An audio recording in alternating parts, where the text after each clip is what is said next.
நீங்கள் பார்த்து கொண்டிருப்பது நாட்டுக்கோட்டை நகரத்தார் டிவி. கணேச ஐயா எனக்கு ஒரு அப்பா மாதிரி, தமிழ்கடல் ஒரு அப்பா மாதிரி, 2 கண்ணு, கவியரசர் கண்ணதாசன் நெற்றிக்கண். இந்த 3 கண்ணு இல்லைன்னா சரஸ்வதி ஒரு சாதாரண ஒரு ஆசிரியையா இருந்து ரிட்டையர் ஆகி பென்ஷன் வாங்கி வீட்டுல படுத்துட்டு இருப்பேன். இந்த 84 வயசுல நகரத்தார் இணைய வழிக்கு பேட்டி கொடுத்துட்டு இருக்க மாட்டேன்.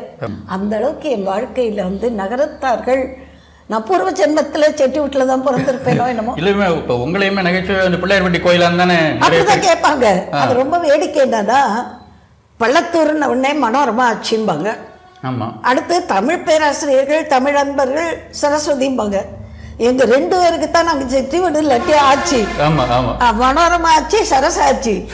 ரொம்ப பேரு என்ன நீ பிள்ளையார்பட்டி கோயில் தானே, என்ன சாகணேச ஒன்ன மகள்ங்கிறாருல, நீ பிள்ளையார்பட்டி கோயில் தானே அப்படிம்பாங்க. அண்ணன்னா என்னை சரசுன்னு கூப்பிடுவார். சரசு ராமநாது, மாமாவை ராமநாது அப்படின்னு கூப்பிடுவாரு. 2 பேரையும் இப்படி பிடிச்சுக்குவாரு. எனக்கு என் புகழ பாடுறதுக்கு உலகத்துல ஒத்துருமே வேண்டாம், செட்டிநாட்டில் பிறந்த செண்பகப்பூருக்குன்னு என்ன சொன்னேன். அந்த அளவுக்கு என் மேல மரியாதை வச்சார். நானும் முதல்ல அவரை பற்றி பேசினது, பட்டிமண்டபம் போட்டது, அவரை பற்றி புத்தகம் எழுதினது, ஆராய்ச்சி பண்ணது எல்லாமே கண்ணதாசனை பற்றி. ஏன்னா நான் அவன் பேரை தினம் பாடும் குயில் அல்லவா, என் பாடல் அவர் தந்த மொழி அல்லவா. அவர் பாட்டு தான். அவர்கிட்ட அப்படி ஊறி போயிட்டேன்னா எனக்கு ஒரு பக்தி. தமிழ் மேலே மட்டும் இல்லை, அது கண்ணதாசன் தமிழ் மேலே எனக்கு ஒரு பக்தி. அவர் என்ன சொல்லலை, ஒரு வாழ்க்கையில் நம்மளை கையை பிடிச்சி அப்படியே கூட்டிகிட்டு போகிறாருங்க. குழந்தை பிறக்கிறதுல இருந்து இறுதி மூச்சு விடுற வரைக்கும், மரணம் வரைக்கும் நம்ம கையை பிடிச்சி கூட்டிகிட்டு போகிறார். ஒவ்வொரு ஸ்டெப்லையும் கண்ணதாசன் கூட வர்றார். எங்கள் கண்ணதாசன், எங்கள் அண்ணன், என் குருநாதர், என் தெய்வம் அப்படின்னு சொல்லுவேன். அப்படி ஒரு பக்தி. என்னுடைய உடல் மருத்துவக் கல்லூரிக்கு, அதையும் நீங்க, என் கண்கள் பக்கத்தில் இருக்கிற அரவிந்தோ சங்கர் நேத்ராலயோ எங்கே எனக்கு நிறைவு வருதோ அந்த கண்ணு அங்கே. என் உடம்பு மருத்துவக் கல்லூரிக்கு, என்னுடைய பொருள் தர்மங்களுக்கு. அவ்வளோதான். நான் ரொம்ப பக்குவமாக இருக்கேன். அதாவது வெள்ளரிப்பழம் பழுத்தெடுத்துன்னா காம்பை விட்டு தனியாக ஒதுங்கிரும். அது மாதிரி இந்த பற்று, அந்த பட்டம், இந்த விருப்பு, இந்த பொறாமை, போட்டி எதுவுமே என்கிட்ட கிடையாது. ஏன்னா என்னை ஆதரித்த தமிழ்கடலோ, என்னோட கம்பனடிப்பொடியோ, என்னுடைய ஆசான் கவியரசரோ சொல்லி கொடுத்ததெல்லாம் பக்குவம். வைர நகைகளின் வியாபார சாம்ராஜ்யம் KNC diamonds. Carat and carat, Arimalam Muthu Kannan, Ranganayaki Kannan. ஆன்மீக ஆனந்தம் தரும் சிவம் திருநீர் அணிந்து சிந்தை குளிர்வீர். உங்கள் வாழ்வு சிறக்க சிவம் திருநீர் அணிவீர். சென்னையில் வைர நகைகள் வாங்க R Arunachalam, A Ramnath, smart diamonds, traditionally modern jewellery, T Nagar, Chennai. ஆன்மீக சுற்றுலா அல்லது இன்ப சுற்றுலா செல்ல வேண்டுமா? தொடர்பு கொள்ளுங்கள். Sri Murugan travel agency, number 10, வடக்கு ஆவணி மூலவீதி, மதுரை. நாட்டுக்கோட்டை நகரத்தார் இணைய வழி தொலைக்காட்சி நேயர்கள் அனைவருக்கும் இனிய வணக்கம். தொடர்ச்சியாக நமது நேர்காணலில் ஆகச்சிறந்த ஆளுமைகளை நாம் சந்தித்து வருகிறோம். இன்று தமிழுக்கும் சைவத்திற்கும் மிகப்பெரிய தொண்டு செய்த ஒரு மிகப்பெரிய தமிழ் ஆளுமையை சந்திக்க இருக்கிறோம். நீங்கள் எல்லோரும் அறிந்த சரஸ்வதி ராமநாதன் அம்மா அவர்களை சந்திக்கிறோம். வணக்கம் அம்மா. வணக்கம் முத்துராமன். ஆமா, உங்களை சந்திச்சதில் எனக்கு ரொம்ப மகிழ்ச்சி. உங்கள் வழியாக நகரத்தார் இணைய வழி சந்திப்பில் எல்லாரையும் பார்க்கறதுல பெரிய மகிழ்ச்சி. வாழ்க வையகம், வாழ்க வளமுடன். நன்றி அம்மா. உங்களை எங்களை ஒரு பேச்சாளராகவும் எழுத்தாளராகவும் எங்களுக்கு தெரியும். இந்த ஆளுமை, இந்த தமிழுக்கு நீங்கள் எப்படி வந்தீங்க அப்படிங்கிறத பற்றி உங்களோட இள வயதிலேருந்தே கொஞ்சம் பகிர்ந்துக்கிட்டீங்கன்னா நல்லாயிருக்கும். நான் ஒரு சாதாரண குடும்பத்தில் தேவகோட்டையில் பிறந்தேன். செட்டிநாட்டில் பிறந்ததனால்தான் எனக்கு இந்த தேசிய உணர்வு, தெய்வ பற்று, தமிழ் பற்றெல்லாம் வந்தது. உண்மை.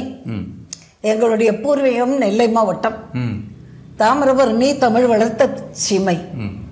அங்கிருந்து எங்கள் முன்னோர்கள்லாம் தேவகோட்டை ஜமீன்தார் அழைப்பில் வந்தாங்க.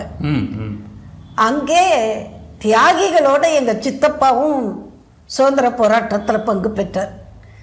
எனக்கு உண்மையில் சொல்லணும்னா சின்ன வயசில் தேவகோட்டை தமிழிசை பள்ளி தான். டிஆர் அருணாச்சலம் ஐயா அவர் ஒரு பெரிய காங்கிரஸ்காரர். எங்களெல்லாம் பிள்ளைகள் மக்கள் என்று சொல்லுவார். கையை பிடிச்சு பாட்டு ஸ்கூல்னு சொல்லுவோம், தமிழ் இசை பள்ளி. அங்கே தான் நான் பாட்டு கற்றுனேன்.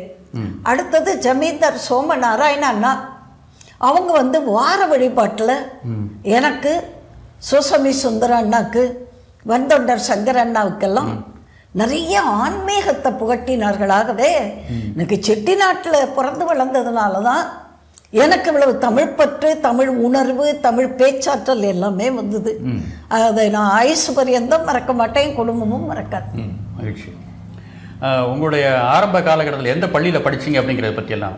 தேவகோட்டையில் சென்ட் மேரிஸ் பள்ளியில். அப்போ ஓரளவு வசதியாக இருந்தவர். ரொம்ப சங்கீத ஆர்வம் உடையவர், சரி, நாடக ஆர்வம் உடையவர். அந்த காலத்தில் ஸ்டாண்டர்ட் கார் வச்சிருந்தார். சரி. கார் எடுத்துட்டு மதுரைக்கு போவார் டிராமா பார்க்க. ஓ, டிராமா பார்க்கறதுக்காக. காரைக்குடியில் கொப்படியம்மன் கோயில் தெப்பத்தில் நாதஸ்வர வித்வான்கள் கச்சேரியை கேட்கறதுக்கு 4-5 நண்பர்களாக கார் எடுத்துட்டு காரைக்குடிக்கு வருவார். அப்படி ஒரு கலையை ரசித்தவர், கலா ரசிகர். ஆமாம்.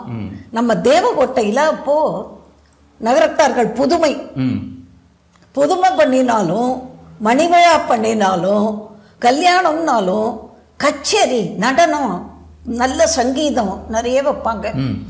எங்கள் அப்பா என்னை 9-10 வயசு குழந்தைய கையை பிடிச்சி கூட்டிகிட்டு போய் கேட்க வைப்பார். அந்த கேள்வி அப்பவே சின்ன வயசுலேயே கேள்வி ஞானம். எனக்கு ஒரு 10-11 வயசு இருக்கும். ஜமீன்தார் வீட்டில் எம்எஸ் அம்மா கச்சேரி. எம்எஸ் அம்மாவோட கச்சேரி. எம்எஸ் அம்மாவுக்கு அப்போ பின்பாட்டெல்லாம் கிடையாது. கண்டதேவி அழகரசாமி வயலின். நம்ம ஊருக்காரராச்சா. தம்பூரா போடுறதுக்கு எங்கள் வாத்தியார் வரத்துக்கு லேட் ஆயிடுச்சு. காளையார் கோயில் சண்முக சுந்தரம். சரி. யார் தம்பூரா போடுவா அப்படின்னு உடனே நான் போடுறேன்னு. சரி. கொடை உயரம் கூட நீ இல்லை அப்படின்னு சிரிச்சாங்க அம்மா. சரி. இல்லை நான் போடுவேன் அப்படின்னு சொல்லிட்டு 1/2 மணி நேரம் அந்த அம்மா பக்கத்தில் உட்காந்து பின்னால தம்பூரா போட்டேன். அப்புறம் எங்கள் வாத்தியார் வந்தார், அவர்கிட்ட கொடுத்தேன். சரி. அப்போ எல்லாரும் சொன்னாங்க, அவங்க ஒரு இசை மேதை, இசை தெய்வம், அது பக்கத்தில் உட்கார்ந்ததுனாலேயே உனக்கு பெரிய ஆசீர்வாதம் கிடைச்சிருந்தாங்க. அதெல்லாம் உண்மையிலேயே தேவகோட்டை மண்ணினாலையும் இந்த காரைக்குடி கம்பன் கழகத்தாலையும் இதனாலையும் தான் நான் பெற்ற பேரு. நான் படித்தது வந்து SSLC வரைக்கும் தான். சரி. தேவகோட்டை சென்ட் மேரிஸ்ல. சரி. அதே நேரத்தில் இசை 5 வருஷம். நீங்கள் அதாவது படிக்கும் போதே, பள்ளிக்கூடம் படிக்கும் போதே இசை முறைப்படி கர்நாடக சங்கீதம் 9 வயசுலேருந்து 14 வயசுக்குள்ள கச்சேரி பண்ற அளவுக்கு கத்துட்டேன். கர்நாடக சங்கீதம் எத்தனை 6 ஆண்டு காலம் கிட்டத்தட்ட. ஆமா, 5.5 வருஷம் படித்தேன். சரி. அப்ப உங்களுடைய குருநாதர் பேரை இங்க நீங்க? முதல்ல மானாமதுரை கிருஷ்ணாராவ்னு ஒருத்தர். சரி. அடுத்தது வந்து காளையார் கோயில் சண்முக சுந்தரம் ஐயா. சரி. அடுத்தது காரைக்குடி கிருஷ்ணமூர்த்தி. 3 ஆசிரியர். நடனம் அதே நேரத்தில் பயின்றேன். சரி. அப்போ தேவகோட்டையில் டிஆர் ஐயா வந்து கலைமாமணி DK ராஜலட்சுமி அம்மாவை அழைச்சிட்டு வந்திருந்தார். அந்த அம்மா அப்படி ஒரு அழகு, அப்படி ஒரு நடனம், வழுவூர் அர்ப்பாணி. அந்த அம்மாட்ட ஒரு 5 வருஷம் நடனமும் கற்றுண்டேன்.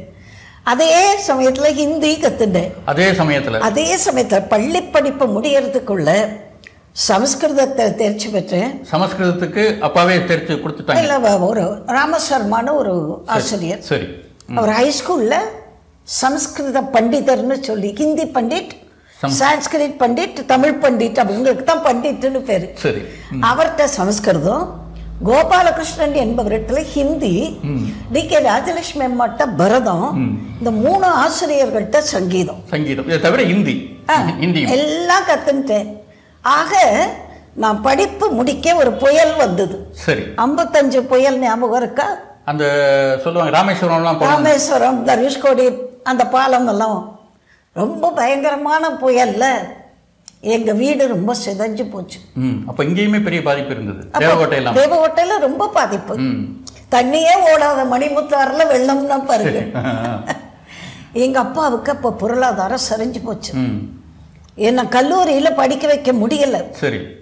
அப்படின்னால நான் ரொம்ப மதிப்பெண் பெற்றவ, கெட்டிக்காரிங்கிறதுனால அண்ணாமலை பல்கலைக்கழகத்தில் எங்கள் ஒரு உறவினர் இருந்தார். சரி. அவர்கிட்ட போய் ஒரு விண்ணப்பம் வாங்கி கொடுங்கோ. அப்போ வந்து ப்ரீ யூனிவர்சிட்டி கிடையாது, இன்டர்மீடியட் 2 வருஷம், சரி, டிகிரி 2 வருஷம். அந்த மாதிரியான ஒரு அந்த இன்டர்மீடியட்டுக்கு ஒரு அப்ளிகேஷன் வாங்கி கொடுங்க அப்படின்னு கேட்டார் 56ல். அவர் சொன்னார், உங்க வசதிக்கெல்லாம் இங்கே படிக்க முடியுமான்னு. எனக்கு அப்படியே அழுக வந்துருச்சு. அப்பாவுக்கு வசதி இல்லைங்கிறத சொல்லி காட்டுறாரே அப்படின்னு சொல்லிட்டு வாங்கப்பா போகலாம் அப்படின்னு. அப்போ இந்த right honourable Srinivasa Sastri hall அப்படி ஒரு பார்வை பார்த்தேன். அவரெல்லாம் எவ்வளவு கஷ்டப்பட்டு முன்னுக்கு வந்திருக்காரு, நம்ம முன்னுக்கு வர முடியாதா? அப்போ சொன்னேன், அப்பா இங்கே எனக்கு படிக்கத்தானப்பா இடம் கிடைக்கல, இதே பல்கலைக்கழகத்துக்கு சகல மரியாதையோடையும் நான் உள்ள வருவேம்மா, பாருங்கப்பா அப்படின்னு சொல்லி அப்பாவுக்கு தைரியம் சொல்ற மாதிரி சொன்னேன். ஆனால் அதை நான் ஒரு சரஸ்வதி சபதமாகவே எடுத்துக்கிட்டேன். சரி, வெறும் SSLC முடிச்சவளுக்கு யார் வேலை கொடுப்பா? நான் ஹிந்தியில் அப்போ விஷாரது முடிச்சிருந்தேன், சங்கீதத்தில் ஹையர் முடிச்சிருந்தேன். தேனி நாடார் ஸ்கூலில் ஹிந்தி பண்டிட் போஸ்ட் வேணும்னு கேட்டாங்க. சரி, நான் 2 வேலையும் பார்க்குறேன், எனக்கு ஒரு சம்பளம் கொடுக்க போதும்னு போனேன். சரி, 64 ரூபா சம்பளம், 2 வேலை. அப்போ என்ன 17 வயசு. சரி, துள்ளி குதிச்சு பிள்ளைகளுக்கு பாட்டு கற்றுக் கொடுக்கணுமா, டான்ஸ் கற்றுக் கொடுக்கணுமா, ட்ராமா போடணுமா, பேசுறதுக்கு சொல்லி கொடுக்கணுமா, அப்படியே அவங்க எல்லாருடைய அபிமானத்தையும் சம்பாதிச்சு ஆசிரியையா இருந்துதான் ப்ரீ யூனிவர்சிட்டி தேர்வு எழுதி, வித்வான் தேர்வு எழுதி, BA எழுதி, MA எழுதி, கையில் பிள்ளை வயத்தில் பிள்ளை எல்லாத்தோடையும் படித்து படித்து படித்து தான் இந்த சரஸ்வதி உருவாக முடிஞ்சுது. அதுக்கு எனக்கு கம்பன் கழகம், என்னை உருவாக்கின DR ஐயா, அவங்களெல்லாம் நான் மறக்க முடியாது. பேச்சுத்துறைன்னு சொன்னால் எனக்கு தமிழ்கடல் ஐயா. அடுத்தது பேராசிரியர் திருச்சி ராதாகிருஷ்ணன், அவங்கெல்லாம் என்னை பேச்சை மிருகப்படுத்தினாங்க. நான் பேச்சு போட்டிக்கு எப்பவும் போவேன். அடிகளார் என்னை 10-11 வயசில் தேவகோட்டையில் அப்போ பாரதி விழா ரொம்ப பிரமாதமாக நடத்துவார். சுப்பையானு, KM சுப்பையானு பாரதி பண்ணைன்னு வச்சிருந்தார். போட்டி நடத்துவார். என்ன பிரைஸு? 2 அண்ணா பாஞ்சாலி சபதம், 4 அண்ணா தோத்திர பாடல்கள், இதுதான் பரிசு. ஆனால் எங்களுக்கு அது பெரிய பாக்கியம் என்னன்னா, அதை வாங்கின உடனே அடுத்த பாட்டு அடுத்த போட்டிக்கு தயார் பண்ணிடுவோம். சரி, அப்போ அடிகளார் பேச்சு போட்டி நான் சரஸ்வதி, பாட்டு போட்டி நான் சரஸ்வதி, யார் இந்த சரஸ்வதி, யார் மகள் அப்படின்னாரு. எங்க அப்பா அப்படி எந்திரிச்சாரு, அவள் தமிழ் மகள்னார். அப்படி அடிகளார் சொன்னது எனக்கு ஒரு அன்னைக்கே தலையில் நீ தமிழுக்காக பிறந்தவள்ங்கிற மாதிரி அவர் சொல்லிட்டார். அதுக்கப்புறம் என்னை பேச்சுத்துறையில் எவ்வளவு இடத்துக்கு ஐயா தமிழ்கடலும் திருச்சி பேராசிரியர் ராதாகிருஷ்ணன் அவர்களும், சாகணேச ஐயா வந்து எனக்கு ஒரு அப்பா மாதிரி, தமிழ்கடல் ஒரு அப்பா மாதிரி, 2 கண்ணு, கவியரசர் கண்ணதாசன் நெற்றிக்கண், இந்த 3 கண்ணு இல்லைன்னா சரஸ்வதி ஒரு சாதாரண ஒரு ஆசிரியையா இருந்து ரிட்டையர் ஆகி பென்ஷன் வாங்கி வீட்டில் படுத்துட்டு இருப்பேன். இந்த 84 வயசுல நகரத்தார் இணைய வழிக்கு பேட்டி கொடுத்துட்டு இருக்க மாட்டேன். அந்த பாக்கியத்தெல்லாம் தந்தவங்களை ஒவ்வொரு மூச்சு ஒவ்வொரு சுவாசத்தும் போது நினைக்கிறேன். பெரிய விஷயமா. இப்போ வந்து நீங்கள் அதன் பிறகு பேராசிரியர் ஆகிறீங்க. அப்புறம் ஆசிரியராக இருந்துட்டே MAல வந்து யூனிவர்சிட்டி ஃபர்ஸ்ட். சரி, அப்போ எனக்கு வைஸ் சான்சலர் யாருன்னா நம்ம தமிழ்ச்செம்மல் வாசுப்ப மாணிக்கிறார். ஐயாவையும் உங்களுக்கு வாசுப்ப மாணிக்க ஐயா வந்து என்னோட தமிழை ரொம்ப ரசித்ததோட இல்லை, என் முயற்சியை ரொம்ப பாராட்டுவார். அவர் வந்து அழகப்பா பல்கலைக்கழகத்தில் துணைவேந்தராக வந்தாலும், மதுரை பல்கலைக்கழகத்துக்கு துணைவேந்தராக வந்தாலும், அங்கெல்லாம் நான் போனேன்னா ரொம்ப மகிழ்ச்சி. என்னுடைய MA தாளுக்கு அவர் திருத்தியிருக்கார். சரி, பிரைவேட் கேண்டிடேட்டுக்கு ஃபர்ஸ்ட் கிளாஸ் போடக்கூடாதுன்னு அடுத்த பேராசிரியர் என்னோட வாலிபதம் ஒரு பேப்பரை எடுத்து இப்படி தூக்கி போட்டாராம். இந்த தாளில் இது யார் எனக்கு தெரியாது, ஆணோ பெண்ணோ சின்னவங்களோ பெரியவங்களோ தெரியாது, எந்த ஒரு நம்பர் மட்டும்தான் இருக்கு, இதை பாருங்க, ஒரு எழுத்துப்பிழை, ஒரு இலக்கணப்பிழை, ஒரு வாக்கிய பிழை, கருத்து பிழை ஏதாவது இருந்தால் என் உத்தியோகத்தையே விட்டுட்டு போயிடுறேன் துண்டை போட்டு அப்படின்னாராம். அந்த அளவுக்கு அவர் ரொம்ப நேர்மையான மனிதருங்கிறது எல்லாருக்கும் தெரியும். அப்போ அடுத்தவங்கெல்லாம் படித்து பார்த்துட்டு இதுக்கு நிச்சயமா A+ தான் கொடுத்தாங்க, A கூட இல்லைன்னு. அந்த அளவுக்கு என் வாழ்க்கையில் வந்து நகரத்தார்கள், நான் பூர்வ ஜென்மத்தில் செட்டி வீட்டில் தான் பிறந்திருப்பேனோ என்னமோ. இல்லையுமே இப்போ உங்களையுமே நகைச்சுவை அந்த பிள்ளையார்பட்டி கோயிலாக தானே அப்படிதான் கேட்பாங்க. அது ரொம்ப வேடிக்கை என்னன்னா, பள்ளத்தூர்னு உடனே மனோரமா ஆட்சிம்பாங்க. ஆமாம். அடுத்து தமிழ் பேராசிரியர்கள், தமிழ் அன்பர்கள், சரஸ்வதிம்பாங்க. எங்க 2 பேருக்கு தான் நாங்க செட்டி வீடு இல்லாட்டி ஆட்சி. மனோரமா ஆட்சி, சரச ஆட்சி. ரொம்ப பேர் என்ன, நீ பிள்ளையார்பட்டி கோயில் தானே, என்ன சாகணேச ஒன்ன மகள்ங்கிறார்ல, நீ பிள்ளையார்பட்டி கோயில் தானே அப்படிம்பாங்க. நான் எனக்கு ரொம்ப மகிழ்ச்சி. ஏன்னா எனக்கு அவர் தான் எல்லாம், கற்பக விநாயகர் தான் எல்லாமே. நான் எங்கேயும் முதல்ல கடவுள் வாழ்த்து பாடுறதுன்னா, நம்ம கவியரசர் கண்ணதாசன் பிள்ளையார்பட்டிக்கு பாடினார் இல்லையா, அருள் வாக்கு மாதிரி, அற்புத கீர்த்தி வேண்டின் ஆனந்த வாழ்க்கை வேண்டின் நற்பொருள் குவிதல் வேண்டின் நலமெல்லாம் நிறைதல் வேண்டின் கற்பகமூர்த்தி தெய்வ களஞ்சிய திருக்கை சேர்ந்து பொற்பதம் பணிந்து பாரீர் பொய்யிலை கண்ட உண்மை. அவரோட அருளும் ஒரு காரணம். அடிக்கடி ஓடிடுவேன். என் வருஷ பிறப்பா அங்கதான் இருப்பேன், பொங்கலா அங்கதான், பிறந்த நாளா அங்கதான். கூட உங்களுக்கு நல்ல ஒரு அவரோட நல்ல ஒரு பழக்கம், அறிமுகம் இருந்தது. ஆமா. அவருடைய சுவையான சம்பவங்கள் எதுவும் இருந்தா நீங்க சொல்லலாம். கவியரசர் வந்து 70களில் கவியரங்கத்துக்கு என்ன கூப்பிட்டாங்க. சரி. எனக்கு ரொம்ப கஷ்டப்பட்டு தான் கவிதை பாட உள்ளது. சோசோமி மாதிரியோ மற்ற கவிஞர்கள் மாதிரியோ அரசிங்கார வடிவேலன் மாதிரியெல்லாம் எனக்கு ரொம்ப பாட வராது. கொஞ்சம் கஷ்டப்பட்டு எழுதுவேன், ஆனால் நல்லா எழுதுவேன், கொஞ்சம் தான் எழுதுவேன். அப்போ 2-3 கவியரங்கத்தில் பார்த்த உடனே நான் சொன்னேன், அண்ணே உங்கள் கவிதையில் தான் நான் ஆராய்ச்சி பண்ண போகிறேன். சரி. அப்போ பல்கலைக்கழகத்தில் விடமாட்டேங்கிறார் ஒரு பேராசிரியர், பேர் சொல்ல வேண்டாம். நீ காப்பியம் படித்தவ, எதுக்கு ஒரு பாட்டெல்லாம் அப்படின்னு ஒரு சொல்லக்கூடாத வார்த்தையை சொன்னார். அப்போ நான் சொன்னேன், ஐயா இன்னும் 20 வருஷம் கழிச்சு அவர் பாட்டை ஒரு சித்தர் பாட்டு மாதிரி அவ்வளோ பேர் கொண்டாட போறீங்க. நான் சொல்கிறேன், என்ன சபதம் போடுறியா? ஆமாம், சரஸ்வதிக்கு சபதம் போட்டே பழக்கம். அப்போ சொன்னேன், நீங்கள் பணிபுரிஞ்ச அண்ணாமலை பல்கலைக்கழகத்தில் எனக்கு இடம் கிடைக்கல, ஆனால் நான் என்ன சொல்லிட்டு வந்தேன், சகல மரியாதையோடையும் இந்த அரங்கத்துக்குள்ளே வருவேன்னு சொன்னேன். அறக்கட்டளை சொற்பொழிவுக்கு மெய்யப்பண்ணா கூப்பிட்டாரு, பதிப்பு செம்மல். அறக்கட்டளை சொற்பொழிவுக்கு வானதி திருநாவுக்கரசு அண்ணன் கூப்பிட்டார். அங்கே எல்லா அறக்கட்டளை சொற்பொழிவுக்கும் நான் போனேன். அப்போ என்ன மரியாதையோட உள்ள கூட்டு போனாங்களா? அதை விட ரொம்ப வேடிக்கை, நகரத்தார்கள் வரலாறு எழுதும்போது நம்முடைய தமிழ் வள்ளல், செட்டிநாட்டு அரசர் முத்தையவேள், அவங்களெல்லாம் பேர் கூட சொல்ல எனக்கு கூச்சமாக இருக்கும். முத்தைய செட்டியார் ஐயா அவர்கள் நகரத்தாரே இல்லாத என்ன நகரத்தார் வரலாறு கமிட்டியில் போட்டேன். நான் நிறைய செய்திகள் தயாரிச்சுட்டு போனேன். அப்போ நான் அண்ணாமலை பல்கலைக்கழகம் அந்த ஹாலுக்குள்ளே படி எடுத்து வைக்கிறேன். ராஜா, வைஸ் சான்சலர் சந்திரசேகர், அவர் யூனியன் மினிஸ்டராக இருந்தவர், அம்மா வாங்க வாங்கங்கிறாங்க. அப்படியே ஆனந்த கண்ணீர். என்னம்மான்னாங்க, இந்த மண்டபத்துக்குள்ள சகல மரியாதையோட நான் வருவேன்னு சொன்னேன்னு, இன்னைக்கு அவ்வளவு மரியாதையோட நான் வந்துட்டேனே, உங்க செட்டிநாட்டில் பிறந்ததுனால தானேயா எனக்கு இந்த பாக்கியம் அப்படின்னு ராஜா சற்று சொன்னேன். அந்த மாதிரி அந்த சபதம் போட்டை பாருங்க, இன்னும் 20 வருஷம் கழிச்சு இவர் பாடல்களை அவ்வளோ பேர் எடுத்தாளுவீங்கன்னு. இப்போ கண்ணதாசனை சொல்லாதவங்க உண்டா? இன்னைக்கு வரைக்கும் சுவாமிமார்கள் எடுத்து சொல்றாங்க, பேராசிரியர்கள் எடுத்து சொல்றாங்க. சித்தர்னு சொன்னீங்களே, கிட்டத்தட்ட ஒரு சித்தர், அவர் பாட்டு உங்களுக்கு இப்ப புரியாது அப்படின்னு சொன்னேன். அப்போ அண்ணன்னா என்னை வந்து சரசுன்னு கூப்பிடுவார். சரசு ராமநாது, மாமாவை வந்து ராமநாது அப்படின்னு கூப்பிடுவாரு. 2 பேரையும் இப்படி பிடிச்சுக்குவாரு.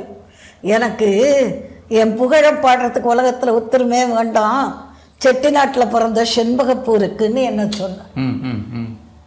அந்த அளவுக்கு என் மேல மரியாதை வச்சார். நானும் முதல்ல அவரை பத்தி பேசினது, பட்டிமண்டபம் போட்டது, அவரை பத்தி புத்தகம் எழுதினது, ஆராய்ச்சி பண்ணது எல்லாமே கண்ணதாசனை பத்தி. ஏன்னா நான் அவன் பேரை தினம் பாடும் குயில் அல்லவா, என் பாடல் அவர் தந்த மொழி அல்லவா. அவர் பாட்டு தான், எதை சொன்னாலும் அவர் பாட்டு தான். யார் நான் அவர் பாட்டை சொல்றேங்கிறதுக்காக என்ன கூப்பிடாம வச்சாங்க தெரியுமா? இது அப்பவே அந்த மாதிரி ஆரம்பிச்சிட்டாங்க. அப்பவே 80களில் என்ன கூப்பிட்டாக்க பெரிய புராணம் சொன்னாலும் நடுவில் கண்ணதாசன் பாட்டை புத்திடுவான், கம்பராமாயணம் சொன்னாலும் கண்ணதாசன் பாட்டை புத்திடுவான் அப்படின்னு ஒதுக்குனவங்கள்லாம் இப்போ கண்ணதாசனை பேசணும்னா அம்மாட்ட கேளுங்கிற. நம்ம இயக்குனர் சிகரம் எஸ்பி முத்துராமண்ணா சொல்லுவார், சரசு கவியரசருக்கே அவர் பாட்டு மறந்து போனா கூட உங்ககிட்ட கேட்டா நீ எடுத்து அப்படின்னு சொல்லுவார். அப்போ நான் சொல்லுவேன், அவர்கிட்ட அப்படி ஊறி போயிட்டேன்னா எனக்கு ஒரு பக்தி தமிழ் மேலே மட்டும் இல்லை, அது கண்ணதாசன் தமிழ் மேலே எனக்கு ஒரு பக்தி. அவர் என்ன சொல்லலை, ஒரு வாழ்க்கையில் நம்மளை கையை பிடிச்சி அப்படியே கூட்டிகிட்டு போகிறாருங்க. குழந்தை பிறக்கிறதுல இருந்து இறுதி மூச்சு விடுற வரைக்கும் மரணம் வரைக்கும் நம்ம கையை பிடிச்சி கூட்டிகிட்டு போகிறார். ஒவ்வொரு ஸ்டெப்லேயும் கண்ணதாசன் கூட வர்றார், ஒவ்வொரு காலடி தடத்துலையும். அனுபவம் எப்படி இருக்குன்னா கண்ணதாசன் மாதிரி தான் இருக்கும். வேற மற்றவங்க புகழ்ந்ததெல்லாம் விடுங்க. பெருந்தலைவர் காமராஜர் 2 வார்த்தை சொன்னார், காட்டுக்கு ராஜான்னா சிங்கம் தாண்டா, பாட்டுக்கு ராஜான்னா கண்ணதாசன் தாண்டா. அவ்வளோ. அதுக்கு மேலே என்ன வேணும்? அதிகம் பேச மாட்டார். 2 வரி, காட்டுக்கு ராஜான்னா சிங்கம் தான், பாட்டுக்கு ராஜான்னா கண்ணதாசன் தான். விடுங்க. அந்த அளவுக்கு நகரத்தார்கள் அவரை கொண்டாடுறதுக்கு முன்னாடியே கொண்டாட வேண்டும் என்பதற்காகவே ஒரு இயக்கமாகவே ஆரம்பிச்சு 90களில் உலகம் பூரா அவர் புகழ பரப்பி 94 அந்த முழு உருவச்சிலை வச்சது எங்கள் கண்ணதாசன் தமிழ்ச்செல்வம். காவிரி மைந்தன் ஒரு பையன், அவனும் கண்ணதாசன் வெறி. இப்ப நிறைய கவிதைலாம் எழுதிட்டு இருக்காரு. அவர் நேரா இங்க வந்தார் வீட்டுக்கு. சரி அம்மா, நான் எம்எஸ்வியோட இசை போடுறாரு ராமமூர்த்தி, அவருக்கு சொந்தக்காரன், எனக்கு கண்ணதாசன் உயிர். நீங்கள் கண்ணதாசனை பற்றி பேசி பேசி பேசி அப்போல்லாம் கேசட்டு தான், எந்த ஊரில் பேசினாலும் யார்கிட்டையும் பணத்துக்காக இல்லை, அவரை பரப்பணும்னு கொடுத்து விட்டுருவேன். அப்போ கும்பகோணத்தில் ஒரு பெரிய பட்டிமண்டபம் போட்டோம். கண்ணதாசன் பாடல்களில் நம்மை பெரிதும் கவர்வது காதல் பாடலா தத்துவ பாடலா. அந்த கேசட்டு நீங்கள் நம்ப மாட்டீங்க, காந்தி கண்ணதாசன் என்ன அத்தைன்னு தான் கூப்பிடுவார். அவருக்கு பொண்ணு பார்த்ததுக்கு நானும் கூட இருந்தேன் கண்ணப்பனோட. அந்த காலகட்டத்தில் எங்கள் மாணவி அந்த பொண்ணு மீனாகுமார். அவர் சொன்னார், அப்பா சம்பாதிச்சு கொடுத்ததை விட கூட அந்த கேசட் எனக்கு புது லைஃபே கொடுத்துருச்சாத்த. அந்த கேசட்டு போகாத இடம் கிடையாது. அப்படி நடந்தது. கும்பகோணத்தில் தரையெல்லாம் உட்காந்துக்கும் நாகேஸ்வரன் கோவிலில். இந்த பக்கம் வக்கீல் ராமலிங்கம், இந்த பக்கம் நாகப்பன், டி ராஜகோபாலன், சரஸ்வதி, இந்த பக்கம் விஷாலாட்சி. அந்த கேசட்டு 2 நிமிஷத்துக்கு எனக்கு கும்பகோணத்தில் விசிறிகள் ஜாஸ்தி. சரி, ஒரே கைதட்டு, ஒரே சிரிப்பு. கண்ணதாசன் பாடல் அப்படியே மக்கள்கிட்ட கொண்டு போய் சேர்க்கிற அந்த எனக்கு அந்த மகிழ்ச்சி. அடுத்தது அவருக்கு ஒரு சிலை நிறுவனம்னு போது ஜெயலலிதா அம்மா பீரியடு 2 நிகழ்ச்சி நடத்தணும், சேலம் கோயம்புத்தூர். அவ்வளவு இசையமைப்பாளரும் வந்தாங்க. யாருமே காசு எதிர்பார்க்கல, நாங்களும் காசு எதிர்பார்க்கல. நல்ல வசூல் பண்ணி கொண்டு அந்த முழு உருவச்சிலையை அவர் வாழ்ந்த இடத்துலையே எங்கள் கண்ணதாசன் தமிழ்ச்சங்கம் நிறுவிடுத்துன்னா அதுக்கு நானும் ஒரு அணில் மாதிரி உதவி இருக்கேன்றது எனக்கு மகிழ்ச்சி. எங்கள் கண்ணதாசன், எங்கள் அண்ணன், என் குருநாதர், என் தெய்வம் அப்படின்னு சொல்லுவேன். அப்படி ஒரு பக்தி. நிறைய கும்பாபிஷேகங்களுக்கு உங்களுடைய அர்ப்பணிப்பு மிக்க அந்த நேர்முக வர்ணனை, நான் என்னுடைய பள்ளி பருவத்தில் நிறைய கும்பாபிஷேகத்தில் உங்களுடைய அந்த நேர்முக வர்ணனையை கேட்டிருக்கோம். எங்கேயோ இருந்தால் கூட உங்களுடைய குரல் அவ்வளவு எளிதாக அந்த தெய்வங்களை பற்றியெல்லாம், அது எப்படி உங்களுக்கு மொத்தம் எத்தனை கும்பாபிஷேகம் பண்ணியிருப்பீங்க நீங்கள்? இதுவரைக்கும் 1542 கும்பாபிஷேகம். அப்படி ஒரு டேட்டாவை ஒரு கணக்கு எடுத்து வச்சிருக்கேன். கரெக்டாக வச்சுருக்கேன். 1000 வரைக்கும் கொஞ்சம் சுமாராக கணக்கு விட்டு விட்டு போயிருக்கோம். அதுக்கப்புறம் கரெக்டாக எழுதிடுவேன். ஒரு வருஷம் சொன்னால் குறைஞ்சது 30 கும்பாபிஷேகம். சரி, அது பக்கத்தூராக இருக்கலாம், பாடல் பெற்ற ஸ்தலமாக இருக்கலாம், அல்லது ஒரு சின்ன பிள்ளையார் கோயில், அதை பற்றி கவலைப்படுறதில்லை. கும்பாபிஷேகம்னா நான் கிளம்பி வரணும். நம்மளே பெரிய பொருளுக்காக ஆசைப்படுறதில்லை, வசதிகளை ரொம்ப தேடுறதில்லை. திருச்செந்தூர் கந்த சஷ்டி வர்ணனை பண்ணுவேன். சரி, அதே மாதிரி இப்போ திருப்பதி திருமலை கல்யாணம் பண்ணுறாங்கன்னா அது வர்ணனை பண்ணுவேன். எனக்கு ரொம்ப மகிழ்ச்சி என்னன்னா, அந்த வர்ணனையை முதல் வர்ணனை ஆரம்பிச்சது நம்ம கோவிலூர்.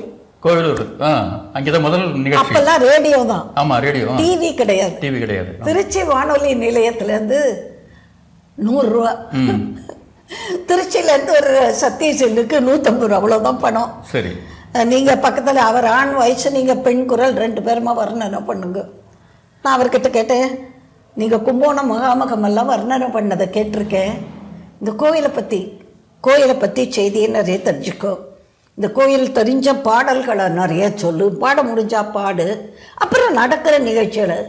முதல் வர்ணனை 1 தான் அவர் சொல்லி கொடுத்தார். சரி. அதுக்கப்புறம் பிள்ளையார்பட்டியில் 2 கும்பாபிஷேகம், 2 வருஷம் பிள்ளையார் சதுர்த்தி வர்ணனை, திருப்பரங்குன்றம் 2 கும்பாபிஷேகம், பழனியில் 2 கும்பாபிஷேகம், ராலிமலை 2 கும்பாபிஷேகம், ஸ்ரீரங்கத்தில் ராஜகோபுரம் கும்பாபிஷேகம்.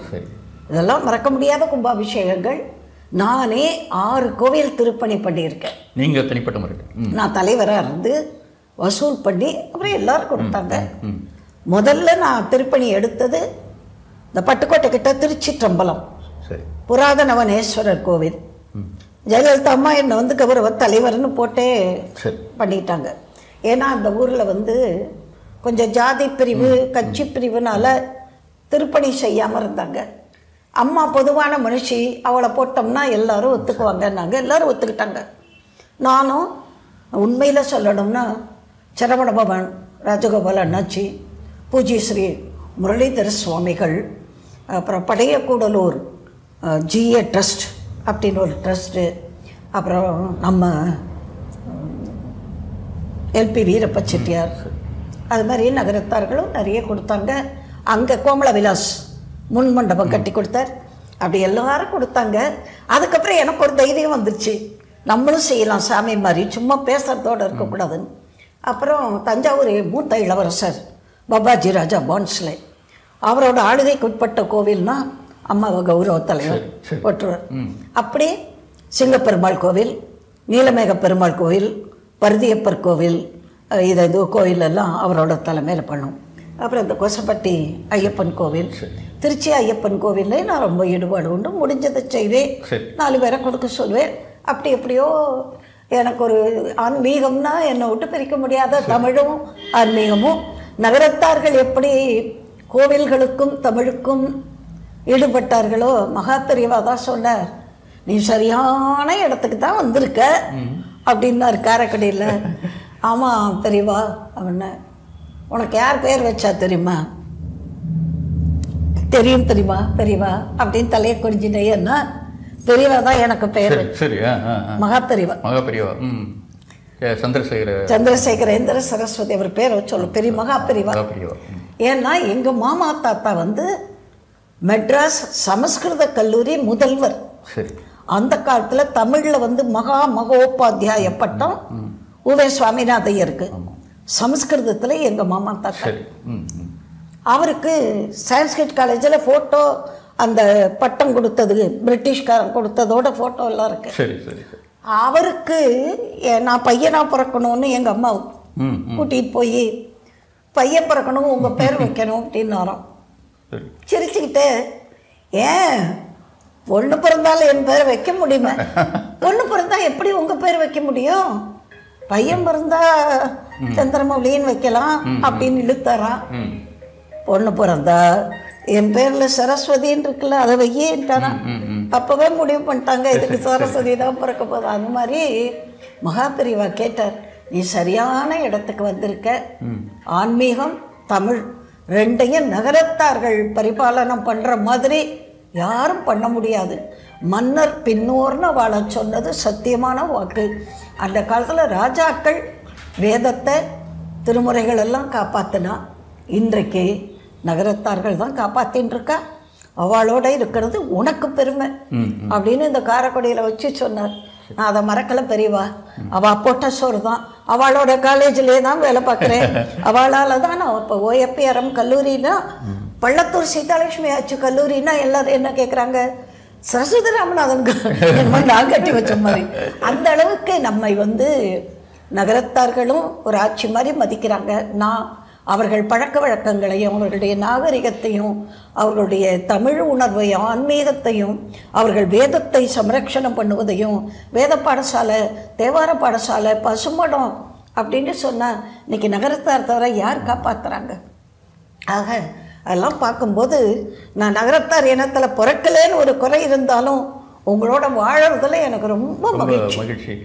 அம்மா, நிறைய கும்பாபிஷேகத்தில் நான் 2-3 கும்பாபிஷேகத்தில் நான் கேட்டிருக்கேன், உங்களுடைய வரநிலை கேட்டிருக்கேன்.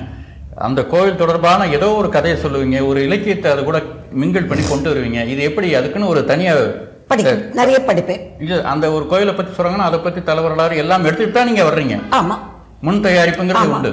முதல்ல நம்ம இப்போ எந்த இடத்துல இருக்கோம், இந்த ஊர் எந்த இடத்துல இருக்கு, நம்ம எந்த ராஜகோபுரத்தில் இருக்கோம், ராஜகோபுரம் எத்தனை நிலை, எத்தனை கோபுரம் இருக்கு, எத்தனை சன்னதி இருக்கு, இது யார் பாடி இருக்கா, அப்படி வரிசையாக சொல்லிகிட்டே வந்துட்டு இந்த கோவிலை பற்றி யார் யார் பாடியிருக்காங்க போது அந்த பாடல்கள் அருணகிரிநாதர் பாடியிருக்காருன்னா திருப்புகழ் சொல்லுவேன். இப்போ திருக்கடையூர் அதுனா தர்மயாதயத்துக்கு உட்பட்ட கோவில், அதுக்கு ஸ்தல விருட்சம்னு கிடையாது, ஜாதி பூச்செடி தான். அப்போ அதெல்லாம் நான் சொல்லுவேன், மற்றவங்க சொல்லாததெல்லாம் நான் சொல்லுவேன். இப்போ திருப்பரங்குன்ற கும்பாபிஷேகம் நடந்தது, நான் சொன்னேன் இதற்கு பின்னாலே தெரிவது கந்தன் மலை, சிக்கந்தர் மலை, பின்னாலே தெரிவது கந்தர் மலை, இடதுபுறம் தெரிவது பசுமலை, எதிரே தெரிவது நாகமலை, அதற்கு அந்த புறத்திலே தெரிவது யானமலை. இத்தனை மலைகளுக்கு மத்தியிலே மலைக்கு வேந்தனான முருகன் இருக்கிறான் அப்படிங்க. அப்புறம் அதே மாதிரியே நான் சொல்லுவேன், இந்த அஷ்டபந்தன மருந்துங்கிறாங்க, அது ஏன் சாத்திரம்? அந்த பீடத்தையும் அந்த விக்கிரகத்தையும் அசையாமல் காப்பாற்றுறதுக்கு அஷ்டபந்தன மருந்து. அது 10 வருஷம் ஆகும்போது கொஞ்சம் கொஞ்சமாக அந்த அபிஷேக தண்ணி அது இது பட்டு விட்டுணும். அப்போ தண்ணி உள்ளே போய் அந்த எந்திரம் எல்லாம் இழுத்து அழிஞ்சு போகும். அதுக்காகத்தான் 12 வருஷத்துக்கு ஒருக்க அந்த கும்பாபிஷேகம் பண்ணுறது. அடுத்து அந்த கலசத்தில் வரகு, நம்ம முன்னோர்களுடைய அறிவு பாருங்க. அந்த கருங்காலி கட்ட வைப்பாங்க, அதை சுற்றி வரகுங்கிற தானியத்தை போடுவாங்க. இந்த வரகு இடி தாங்கியம், எவ்வளோ இடி இடித்தாலும் ஒன்றாகதான். நீங்கள் 12 100 வருஷம் கழிச்சு கும்பாபிஷேகம் பண்ணி அந்த கலசத்தை எடுத்தீங்கன்னா வரகு உளுத்தே போயிருக்காது, அப்படியே இருக்கும், அப்படியே இருக்கும், திருப்பி போட்டால் முளைக்க ஆரம்பிக்கும். அந்த மாதிரி ஒரு அதிசயம். அப்ப நம்ம முன்னோர்கள் கோவிலை பொறுத்த வரைக்கும், அந்த கட்டிடத்தை பொறுத்த வரைக்கும், அதை பாதுகாக்கிறதுக்கும் எவ்வளவு அறிவு சார்ந்தவர்களாக இருந்திருக்காங்க. நம்ம என்னமோ விளையாட்டா போய் கும்பிட்டுட்டு வந்துட்டு 10 ரூபா காணிக்க போட்ட உடனே நம்ம கடமை பிடிச்சி போச்சுன்னு நினைக்கிறோம். ஆனால் அதை பற்றி படிக்க இப்போ நாங்கள் மகா பெரியவா பெறால இந்த பாடடைஞ்சு கிடைக்கிற சிவன் கோயில்லாம் எடுக்கிறோம். இப்போ நம்ம தேவக்கோட்டை கிட்ட அண்டக்குடி, அப்புறம் கள்ளிக்குடி, அப்புறம் கம்பங்குடி, அங்கே கம்பர் சிலை இருக்குங்க. நாட்டரசங்கோட்டை புறவடியில் கம்பர் வந்திருக்கார் போலுக்கு, கம்பங்குடி அதுக்கு பேர். அங்கே கம்பர் சிலை இருக்கு சிவன் கோவிலில். இப்போ இந்த ஐப்பசி பௌர்ணமி அன்னைக்கு அங்கே போனோம். கல்லெல்லாம் பார்த்தீங்கன்னா அப்படி ஒரு மாதிரி கம்மைக்குள்ளே செதஞ்சு கிடக்கு. ஒரு காலத்தில் கற்கோவிலாக இருந்திருக்கு பாண்டியர் காலத்தில். அதெல்லாம் இப்போ நாங்கள் எடுத்து புதுப்பிக்கிறோம். அது மாதிரி நிறைய, அதாவது ஒரு சரஸ்வதின்னு ஒரு பெண்ணு பிறந்துட்டான்னு அம்மா அப்பாவும் இவ ஏன் பொண்ணா பிறந்தான்னு கவலைப்படலை. என்னை கணவர் என்னுடைய சொந்த தாய் மாமா, என்ன ஒரு பாட்டு டீச்சரை கல்யாணம் பண்ணிட்டோன்னு நினைக்காம அவர் என்னை படிக்க வச்சு முன்னுக்கு கொண்டு வந்தார். திருமணத்துக்கு பிறகுதான் நீங்க மாஸ்டர் டிகிரி? திருமணத்துக்கு பிறகு குழந்தைகளை வயிற்றுல கையில வச்சுட்டு தான் படிச்சதெல்லாம். மாஸ்டர் டிகிரி எல்லாம் விட்டா முயற்சிங்க. படிப்புன்னா பிசாசு மாதிரி படிக்கிறேன். சரி. எங்கிட்ட ஒரு 6300 புத்தகம் ஆடி நூலகமாகவே வச்சிருந்தேன். வள்ளல் அழகப்பர் 100ஆண்டு விழா. எனக்கு வள்ளல் அழகப்பரோட தொடர்பு ஒரு சின்ன விஷயம் சொல்லுங்க, அது முக்கியமான. நான் 10வது வகுப்பு, அப்போல்லாம் 11வது தான் SSLC. பெரிய ட்ராமா போட்டோம். அப்போ தான் நான் பாட்டு டான்ஸு எல்லாமே தெரியுமா. அந்த ட்ராமா நானே வசனம் எழுதி நானே வீரத்தாயின்னு ஒரு கிட்டத்தட்ட மகாதேவி கதை மாதிரி இருக்கும். அந்த வீரத்தாயாக நடித்தேன். வள்ளல் அழகப்பர் அதுக்கு அப்புறம் கொஞ்ச நாள் தான் இருந்தார். நான் SSLC படிக்கும்போது வெள்ளை பேண்ட்டு வெள்ளை ஷர்ட்டு போட்டிருப்பாரு, கண்ணாடி போட்டிருப்பாரு, முகத்தெல்லாம் கொஞ்சம் தழும்பெல்லாம் இருக்கும். நல்லவனை அவருடைய இறுதி காலம் கிட்டத்தட்ட அது இறுதி காலம். ஆமா, அவர் வந்து தலைமை வகிக்கிறார். அப்ப பெரிய மனுஷன் இல்லையா, கான்வென்ட் வந்து மதர் வெள்ளக்கார அம்மா போய் கூட்டிட்டு வந்துட்டாங்க. அவர் அப்படி உட்கார்ந்து பார்த்தவர் டிராமா முடிஞ்ச உடனே இந்த வீரத்தாயா நடிச்ச பொண்ணை கூப்பிடுங்க அப்படின்னாரு. நான் போய் கால் தொட்டு வணங்க, எங்களுக்கு பெரியவங்களை பார்த்தா வணங்கணும்னு சொல்லி கொடுத்துருக்காங்க. இரு நல்லாருன்ட்டு இந்த 2 பாக்கெட்டில் கையை விட்டாருங்க. அந்த காலத்தில் 100 ரூபா நோட்டுங்கிறது பெருசாக இருக்கும். எங்கள் அப்பா 100 ரூபா நோட்டு வச்ச காட்டுப்பா 100ன்னு போட்டிருக்குல்ல, அதை பார்க்கறதுல ஒரு சந்தோஷம். இப்போ லட்சம் ரூபா கோடி ரூபாலாம் எங்களுக்கு பெருசு இல்லை. நம்ம இப்போ ஒரு மாதத்துக்கு பென்ஷன் எனக்கு 1.25 லட்சம் ரூபா. ஆனால் அதில் 1 லட்சம் ரூபா தர்மத்துக்கு தான். அதை சொல்கிறேன். அப்புறம் வள்ளல்ல அழகப்பர் பாக்கெட்டில் அப்படி கையை விட்டார். 7-8 100 ரூபா நோட்டு இருக்கும். அந்த காலத்தில் இவ்வளோ பெரிய பணம். ஆமாம். அப்படியே எடுத்தது ரொம்ப நல்லா பாடி நடித்த தேசபக்தியோடன்னு கொடுத்தார். அப்படியே பார்த்தவன் இந்த பெரிய நோட்டு 100 ரூபா நோட்டு பக்கத்தில் கான்வென்ட் மதர் மேரி எர்னஸ்ட், அவங்க அமெரிக்காலேருந்து தொண்டு செய்ய வந்தாங்க. Mother, this is not for me, this is for our saint Mary's, this is for you அப்படின்னு கையில் கொடுத்தேன். அப்போது பக்கத்தில் இருந்த ஒருத்தர் சொன்னார், டிவிஎஸ் மணியனோ யாரோ, வள்ளல் கையிலேருந்து வாங்கின உடனே இந்த குழந்தைக்கே அதை வள்ளல் தன்மையோட மதர்கிட்ட கொடுக்கணும்னு தோணி இருக்கு பாருங்க. அது உண்மை. அவர் கையில் வாங்கினதுனாலேயோ என்னமோ இன்னைக்கு நான் வாங்குற பென்ஷனை வந்து கொடுக்கறத சொல்லக்கூடாது. இல்லை, நாங்கள் கேள்விப்பட்டோம்மா, நீங்கள் வந்து இந்திய இராணுவத்துக்கு தர்றதா? இராணுவத்துக்கு வருஷம் 5 லட்சம் ரூபா. ஒரு தடவை ஏர்ஃபோர்ஸ்க்கு, ஒரு தடவை தரைப்படைக்கு, இப்போ இந்த வருஷம் கப்பல் படை கொடுக்க போகிறேன். அது 5 லட்சம் ரூபா. இந்த முதுகு தண்டுவடம் பாதிச்சவங்களுக்கு அமர் சேவா சங்கம்னா ஆய்க்குடியில் பத்மஸ்ரீ ராமகிருஷ்ணன் ஒருத்தர், அவர் ஏரோநாட்டிக் என்ஜினியர். ஒரு விமான விபத்தில் அடிபட்டு இதுக்கு கீழே அவருக்கு ஒன்றும் செயல் கிடையாது. சக்கரனார் கையில் பிடித்தா இருப்பார், பொம்மை மாதிரி ஒரு துண்டை போத்தி இருக்கும். அவருக்கு மோடி அவரை நமஸ்காரம் பண்ணி பத்மஸ்ரீ கொடுத்தார். அவரையெல்லாம் நாங்கள் ரொம்ப வருஷமாக பார்க்குறோம். அப்போல்லாம் 10,000 20,000 கொடுத்தேன். இப்போ வருஷம் 1 லட்சம் ரூபா அவங்களுக்கு என்னோட டொனேஷன். கல்விக்கு 1 லட்சம் ரூபா, புற்றுநோயாளர்களுக்கு மாதா ட்ரஸ்ட்டுக்கு 1 லட்சம், திருப்பதியில் அன்னதானத்துக்கு 1 லட்சம்.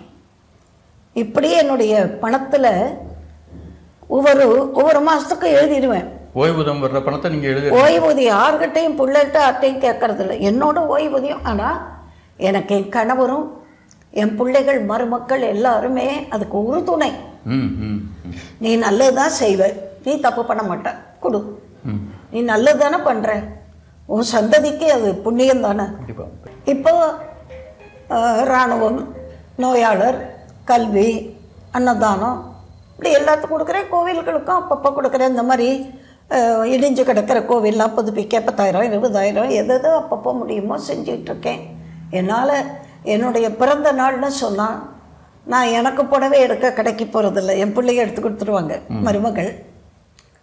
நான் கடைக்கு போனேன்னா என் பேரன் சொன்னான், உன் 75வது பிறந்த நாள்னா 75 ஏழை பெண்களுக்கு நீ கட்டிக்கிற மாதிரி புடவை எடுக்கணும். சும்மா அந்த ரோட்டில் 100 ரூபாய்க்கு வாங்கினேன் அப்படியெல்லாம் கொடுக்கப்படாது. நீ காலேஜுக்கு அப்படி கட்டு போவ, அந்த மாதிரி புடவை வாங்கி கொடுக்கணும். அதை அவன் இப்போ என்னோட இல்லை, உலகத்தை விட்டு போயிட்டான் 29 வயசில்.